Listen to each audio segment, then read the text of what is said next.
जय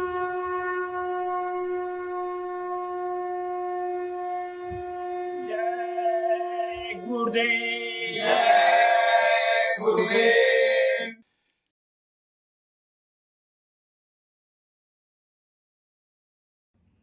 जय गुरुदेव। जय गुरुदेव। जय गुरुदेव उतारो पार नैया, डूब रही मझधार। जय गुरुदेव उतारो पार नैया, डूब रही मझधार। साधनहीन नाथ मैं स्वामी, साधनहीन नाथ मैं स्वामी, निर्बल अति लाचार नैया, डूब रही मझधार। निर्बल अति लाचार नैया, डूब रही मझधार। भव सागर में लहर उठत है, भव सागर में लहर उठत है। साई करो उस पार नैया, डूब रही मझधार। साई करो उस पार नैया, डूब रही मझधार। मन अज्ञानी मल का कीड़ा, मन अज्ञानी मल का कीड़ा, इससे हूँ लाचार नैया, डूब रही मझधार। इससे हूँ लाचार नैया, डूब रही मझधार। प्रेम प्रीत की रीत न जानू, प्रेम प्रीत की रीत न जानू, मारा गया निराधार नैया, डूब रही मझधार। मारा गया निराधार नैया, डूब रही मझधार। शब्द की नाव बैठा लो सतगुरु, शब्द की नाव बैठा लो सतगुरु, ले चलो निज दरबार नैया, डूब रही मझधार। ले चलो निज दरबार नैया, डूब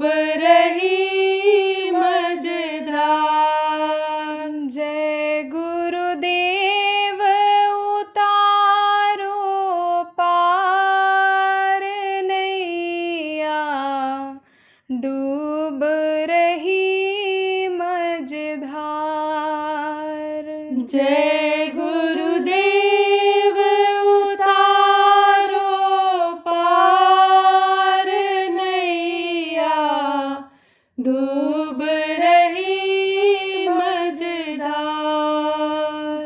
जय गुरुदेव। जय गुरुदेव।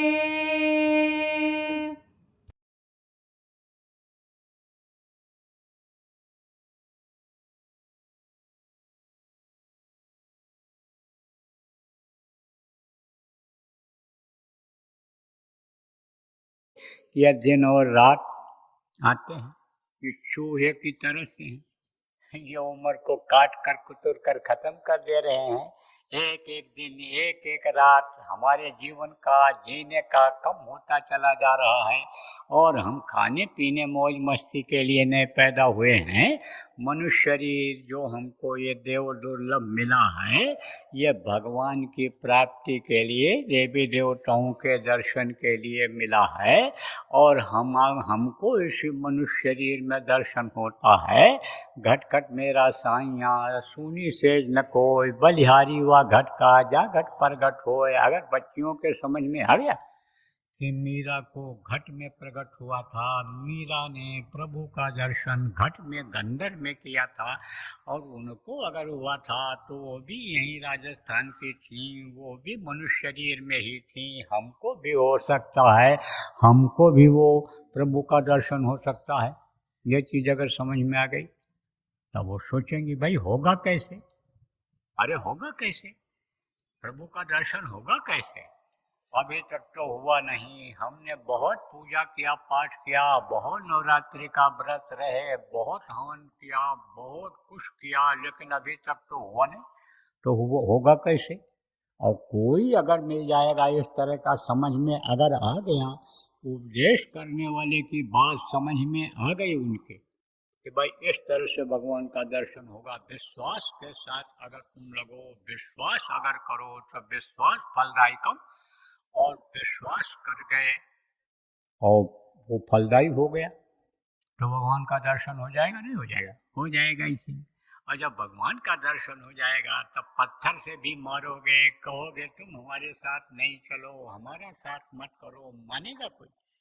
कोई औरत मानेगी आपकी बात बच्ची हो? कोई नहीं। कहेगी भाई चलो हमको ले चलना वहाँ जहाँ से हमको यह रास्ता मिला है, जहाँ से हमारे अंदर राम नाम रूपी मणि चली है, जहाँ हमारी दिव्य दृष्टि खुलने का रास्ता मिला है, उनके पास जरूर ले चलो, ले चलो, क्योंकि घट में है सूझत नहीं। लानत ऐसे जिंद स्वामी व संसार या संसार को भयो मोतियाबिंद।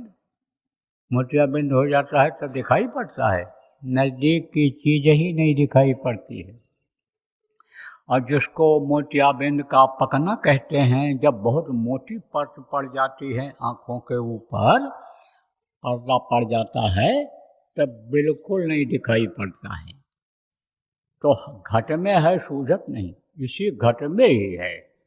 आप ये समझो घट घट मेरा साइया सुनी सेज न कोई, तो इस घट घट में है लेकिन दिखाई नहीं पड़ता है। कारण क्या है? वही मोतियाबिंद हो गया। किसमें मोतियाबिंद हो गया? अंदर के जीवात्मा की आंख में मोतियाबिंद हो गया। अब अगर कोई डॉक्टर मिल जाए, वैद्य मिल जाएगा और उसका ऑपरेशन कर देगा, पर्दे को हटा देगा, अब वो आँख खुल जाएगी, तो दिखाई पड़ेगा? नहीं दिखाई पड़ेगा। प्रेमियों, मौका है आपको सत्संगों में लोगों को लाने का, लोगों को नामदान दिलाने का, नाम के बारे में समझाने का, समझने का आपके लिए मौका है। तो इस मौके का लाभ उठाना चाहिए, समय से नहीं चूकना चाहिए। समय की कीमत हुआ करती है। देखो, सेवा भी हमेशा नहीं रहती है, हमेशा कोई सेवा संगत की थोड़ी रहती है, हमेशा सेवा भी नहीं रहती है। सेवा भी कभी कभी मिलती है और सेवा से ही कहते हैं मेवा मिलता है। तो ये जो सेवा है, ये शरीर का सेवा नहीं है। शरीर के सेवा का मौका तो आप लोगों को मिलता रहता है, कब मिलता है? जैसे आप बहुत से लोग आश्रम पर जो लोग रहते हैं अन्य जगहों पर, आप लोग भी करते ही होंगे, तो रोटी बना करके, पूरी मिठाई बना करके, रोज नहीं तो समय समय पर ही, चतुर्दशी के भंडारे में ही सही, आप समझो पूर्णिमा में ही सही, लोगों को खिलाते हो, तो शरीर की सेवा हो जाती है। तो शरीर की सेवा का मौका तो मिलता रहता है, लेकिन जीवात्माओं के सेवा का मौका नहीं मिलता है। सेवा का बहुत बड़ा फल होता है। एक बार एक महात्मा से एक राजा ने पूछा, ये बताओ कि सेवा का क्या लाभ मिलता है? तो महात्मा ने कहा, राजा आप सुनना चाहते हो या अपनी आंखों से देखना चाहते हो? बोले आंखों से देख लेंगे तब पक्का विश्वास हो जाएगा, और नहीं तो मन आगे पीछे होता रहेगा कि ऐसा हो सकता है, नहीं हो सकता है, कैसे हुआ। मन संकल्प विकल्प करता रहता है, सोचता रहता है, और जब देख लेता है कोई चीज़ को, छू करके देख लेता है, गर्म है ठंडा है क्या है, अनुभव में जब आ जाता है तब फिर नहीं सोचता है, उसको विश्वास हो जाता है। इसीलिए कहा गया, देखे बिन हुई प्रतीति, बिन प्रतीत हो नहीं प्रीति, बगैर देखे विश्वास नहीं होता है। तो राजा ने कहा महाराज दिखा दो तो बहुत बढ़िया है। बोले चले जाओ जंगल में, जंगल में चले जाओ, नदी बह रही है जंगल में। बोले महाराज बह रही है, तो कहाँ चले जाओ, वहाँ वहीं बैठ जाना नदी के किनारे थोड़ी देर पेड़ के नीचे छाया में, तो तुमको सेवा का लाभ का पता चल जाएगा। राजा चला गया, बैठ गया पेड़ के नीचे, देखा इसे चारों तरफ, तो थोड़ी दूर पर एक नौजवान की लाश पड़ी हुई थी। तो राजा बैठा बैठा वहीं देखता रहा। थोड़ी देर के बाद जंगल के जानवर आना शुरू कर दिए, क्योंकि जब ये जीवात्मा निकल जाती है इस पिंजरे से, मनुष्य शरीर को महात्माओं ने पिंजरा बताया। इसमें ये जो बोलने वाली शक्ति है, ये जो आवाज़ मुँह से निकलती है, जीवात्मा के ताकत से ही निकलती है। ये उंगलियां चलती हैं जीवात्मा के ताकत से, हाथ पैर दिल दिमाग किसके ताकत से चलता है? जीवात्मा के ताकत से चलता है। तो ये जीवात्मा यानी आप ये समझो जब निकल जाती है तो इसमें सड़न गड़न गलन बदबू पैदा हो जाती है। ऐसे अगर साधना में जीवात्मा निकलेगी तो ये जो 10 प्रकार के प्राण हैं ये निकलते नहीं हैं, नीचे वाले प्राण रह जाते हैं ये। और इसका लगाव कहाँ से रहता है? इनका संबंध जीवात्मा से रहता है, तो खिंचाव वापस हो जाता है। ऊपर जाते ही यानी समझो कि खिंचाव हो जाता है नीचे की तरफ, और फिर जीवात्मा नीचे की तरफ जब देखती है तब फिर ये वापस आ जाती है। और जब एक बार समय पूरा हो जाता है, निकलने का, फिर निकल करके वापस आने का नहीं रहता है, तब आप ये समझो ये जो इस शरीर को चलाने वाली चीज़ें हैं, जल पृथ्वी अग्नि वायु और आकाश, ये जो तत्व हैं जिनसे ये शरीर माँ के पेट में बना है, और जब से बना और जब तक ये शरीर रहेगा ये तत्व रहते हैं। हम ज़्यादा भले हो जाएं लेकिन इसमें रहते हैं, तो ये तत्व उस वक्त पर जब समय पूरा होता है तो ये निकल जाते हैं और तत्वों में ही ये विलीन हो जाते हैं। इस वातावरण में ही, इस धरती आसमान और ये हवा जो मिल रही है आपको, जल जो दिखाई पड़ रहा, आग दिखाई, ये इसी में मिल जाते हैं, इसी में चले जाते हैं। तब न तो शरीर में खून रहता है, खून सब पानी हो जाता है, और जब ये इससे हड्डियों से ये नसें ऐसे जब छोड़ती हैं हड्डियों को, तब ये एकदम सिकुड़ जाती हैं। तब तब कोई भी चीज़ हो, जब वो चलता नहीं है, चलती नहीं है चीज़, हरकत में वो चीज़ नहीं रहती है, तब उसमें सड़न गलन बदबू पैदा हो जाती है। देखो, जिस नदी का पानी बहता रहता है उसमें बदबू नहीं आती है, सड़न नहीं पैदा होती है। और जिस तालाब, जिस नदी में पानी रुक जाता है कुछ समय तक, उसमें से फिर बदबू आने लगती है। इसीलिए बुढ़ापे में कहा जाता है कि बैठ जाओगे तो रक्त का संचार नहीं हो पाएगा, चलते फिरते रहोगे, हाथ पैर हिलता रहेगा, तो शरीर ये चलता रहेगा। अभी देखो 10 दिन किसी को बैठा दो, जवान आदमी को उठोगे नहीं, यहीं तुम लेटन पेशाब करोगे तो जल्दी ये उठेगा तो घुटने काम नहीं करेंगे।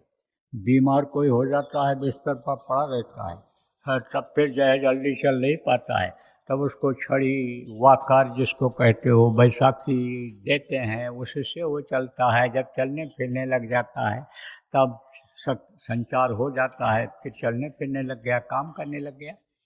इसी तरह से यानी ये सब जब चलता नहीं तो इसमें सड़न गलन बदबू आने लग जाती है, और यही शरीर की बदबू हवा के जरिए दूर पहुंच जाती है। तो जानवर लोगों के नाक में जब बदबू आती है मांस की, तो ऐसे मांसाहारी जानवर आप समझो चल पड़ते हैं, उसी हवा के बदबू के सहारे वो चल पड़ते हैं। पक्षियों के नाक में जो मांसाहारी हैं, जब पड़ता है यानी खुशबू जब वो लगती है बदबू सड़ने की, तब वो उसी तरफ चल पड़ते हैं। तो जानवर आने लगे और उसके शरीर को सूंघ सूंघ करके चले जाते। कोई मांस खाता नहीं, कई चले गए। राजा देखता रहा, भाई हो क्या सकता है, राजा के समझ में आवे नहीं। तब उसने कहा, भाई महात्मा ने भेजा है अगर देखने के लिए, समझने के लिए, तो ये तो महात्मा को ही मालूम होगा। कहा ना, यह रहस्य गुरुदेव कर, बेग न जाने कोई, जो जाने सतगुरु कृपा, जन्म मरण में हो। गुरु महाराज के बेग को, गुरु के बेग को आज तक कोई समझ पाया? कोई नहीं समझ पाया। जिसको उन्होंने समझाया वही समझा, बाकी लोग नहीं समझ पाए कि इनका कितना तेज बेग है, इनके अंदर कितना पावर है, उसको आंक नहीं पाए। तो कहा, यह रहस्य गुरुदेव का, बेग न जाने कोई, और जो जाने सतगुरु कृपा, सतगुरु की कृपा से ही जाना जा सकता है, महात्माओं की कृपा से ही जाना जा सकता है। आप ये समझो, मास्टर कृपा कर दे तो उसके अंदर जो ज्ञान भरा हुआ है बच्चे में भर दे, तो वही बच्चा अच्छा वहदा पा जाए, अच्छे कंपटीशन में बैठ करके और पास हो जाए, तो ये उनकी कृपा, दया कृपा से होता है। तो कहा, यह रहस्य गुरुदेव कर, बेग न जाने कोई, जो जाने सतगुरु कृपा। फिर जन्म मरण नहीं होए, जन्मना और मरना नहीं होता है। तो कहा, भाई ये तो महात्मा ने भेजा है हमको। राजा ने कहा, तो महात्मा ही बताएंगे, लेकिन हमको कुछ समय तक यहाँ बैठ करके देखना चाहिए, जल्दबाजी नहीं करनी चाहिए। प्रेमियों जो जल्दबाज होते हैं, इंतज़ार नहीं करते हैं, तो वो क्या होते हैं, वो मैदान छोड़कर भाग जाते हैं। तो जिस चीज़ की उनको उपलब्धि होने को होती है वो नहीं हो पाती है। देखो, जैसे बच्चे पढ़ने के लिए जाते हैं, घंटी बजती है, टीचर नहीं आते हैं, लेट हो गए, कहीं काम में लग गए, तो वो बैठे रहते हैं और थोड़ी देर ही के लिए आ जाते हैं, पढ़ा देते हैं और पढ़ा देते हैं, समझ में आ जाता है, याद हो जाता है। परीक्षा आती है, मान लो वही सवाल आ गया, लिख दिया, तो अच्छा नंबर मिल जाता है कि नहीं मिल जाता है। इसलिए मनुष्य को अपने लक्ष्य की तरफ बढ़ने के लिए कभी भी निराश नहीं होना चाहिए। जब तक लक्ष्य न पूरा हो जाए, उद्देश्य न पूरा हो जाए, तब तक उसमें लगे रहना चाहिए। अब ये इसलिए कहते हैं कि निराश हो जाते हो कि कोई न दिखाई पड़ ना सुनाई पड़ रहा है। 10 साल हो गया, 15 साल हो गया, 20 साल हो गया।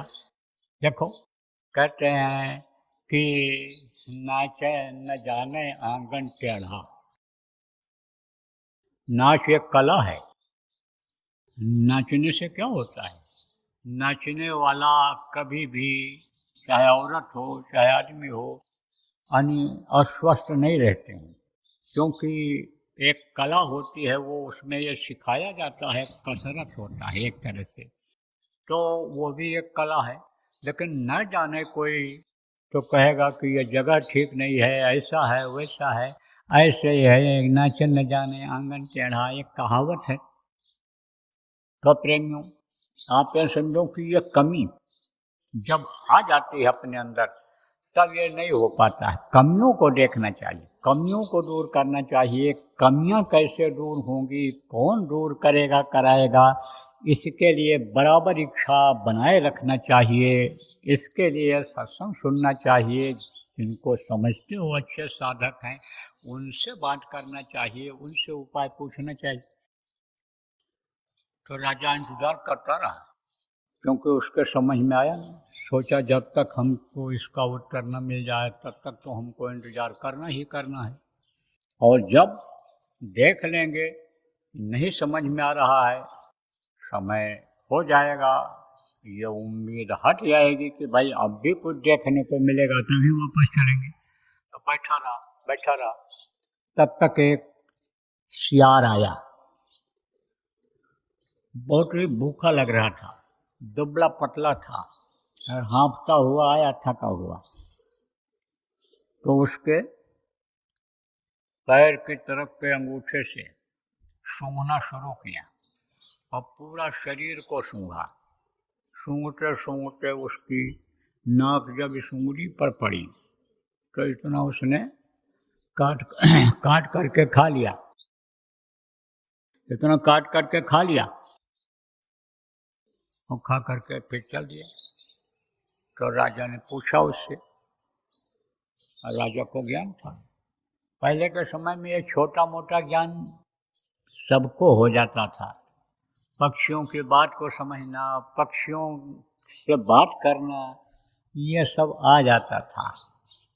तो राजा ने पूछा उससे, कहा कि भाई तुम इतना कोमल और सुंदर, मतलब ताजा मांस इस नौजवान का नहीं खाए और इतनी उंगली ही काट करके क्यों खाए? तो उसने बताया कि जब ये जिंदा था तो इसने अपने जीवन में कोई भी परमार्थी सेवा नहीं किया। स्वार्थी सेवा होती है और परमार्थी सेवा होती है। कहते शरीर का सेवा है, शरीर के सेवा के लिए बाबा ने कहा शरीर का सेवा करो, बच्चों की सेवा करो, जानवरों की सेवा करो।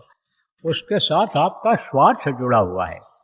आज जिस बच्चे की सेवा करोगे, पालोगे, पोसोगे, पढ़ाओगे, लिखाओगे, किस लिए पढ़ाते लिखाते हैं, कैसा सिस्टम बनाया ये प्रकृति का, गृहस्थ का, कि भाई आगे चल करके वही तुम्हारी सेवा करेंगे, वही तुमको कमा करके लाएंगे, खिलाएंगे। तो उसके साथ स्वार्थ जुड़ा हुआ है।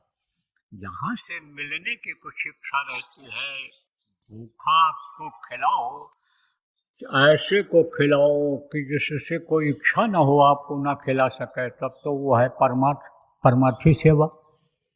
और रिश्तेदार को खिला दो, बड़े आदमी को खिला दो कि इनके यहाँ जाएंगे, हमको मीठा भी मिलेगा, नमकीन भी मिलेगा, 2 तरह की सब्जी मिलेगी, खीर पूड़ी मिलेगी खाने को। तो वो स्वार्थी सेवा है। परमार्थी सेवा और स्वार्थी सेवा ये दो होती। तो उसने कहा, बताया सियार ने कि इसने जो है वो कभी भी परमार्थी सेवा नहीं किया शरीर से।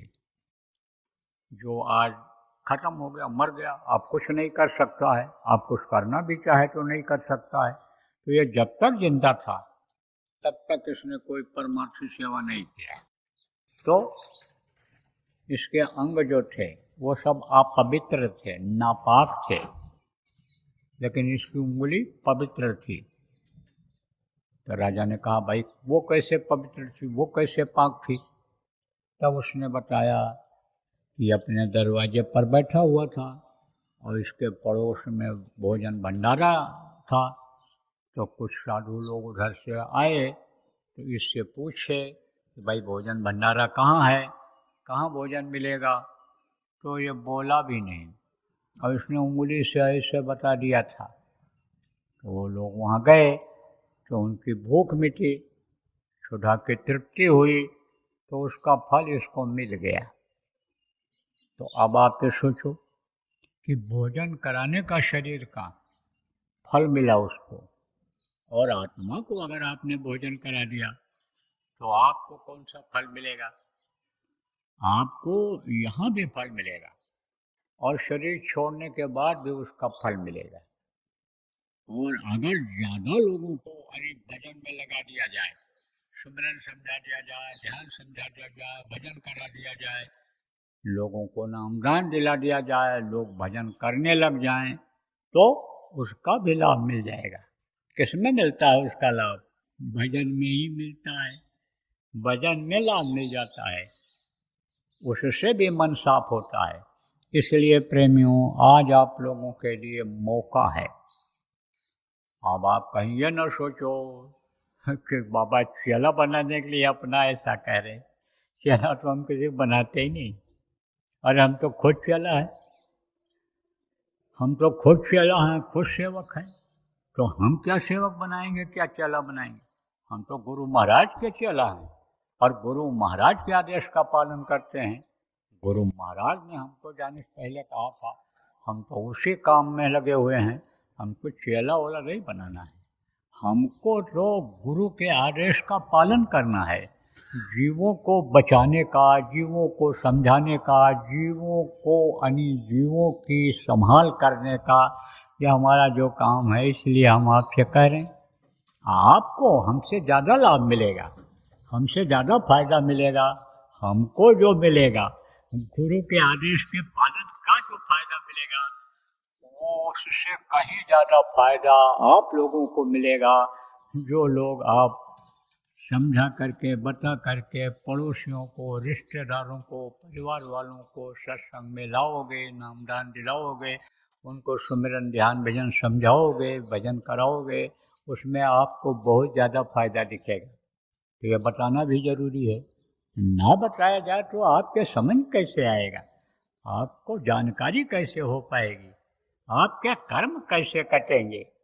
इसलिए ये बताना भी जरूरी है, तो बता दिया आपको।